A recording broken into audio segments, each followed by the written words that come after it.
We are going to look at staying safe before, during, and after the big earthquake. Let's look at before. Go back, imagine your bedroom. Look at the head of your bed. Do you have a big framed heavy picture hanging there? Move it. Do you have a bookshelf above your bed that has a heavy lamp on it? Put it on a bedside table. How about a ceiling fan? Regular bolting may be fine under normal circumstances, but to prepare for a major earthquake, it should be doubly bolted.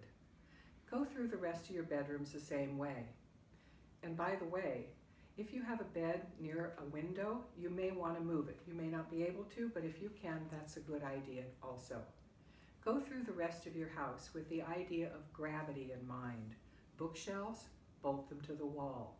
Canisters of flour or heavy objects like alcohol bottles or bottles of cooking oil, you may want to have a latch on the cupboards that they're in or move them to a lower level. There are things that you can do in the Red Cross pamphlet, which is available. And I want to highlight on page 12 and 13, I want to highlight two things. First is your water heater.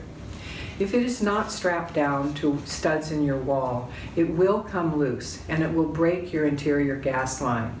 That's a potential for fire or even an explosion. You will also lose 40 to 50 gallons of usable water. So it is really good to strap your water heater to your walls. You can buy kits at a hardware store, or you can hire someone to do it relatively inexpensively. The second thing I want to highlight is bolting your house to the foundation. Most houses in Portland built before 1974 are not bolted at all to the foundation. In '74, they passed a code requiring bolting to the foundation, but then they upgraded the code to the Western seismic standards in 1993. So basically, if your house was built before 1993, you may want to consider retrograde, I don't know how to say this, you may want to consider bolting it to its foundation. The reason for this is most houses, most frame houses will do well in an earthquake, even a 9.0. The windows will all be broken, the contents will be a mess, you might have cracks in your plaster, but the actual frame of the house will be okay because wood bends. However, if it is not bolted to the foundation, it will come off your foundation, and when it does that, it cracks the frame.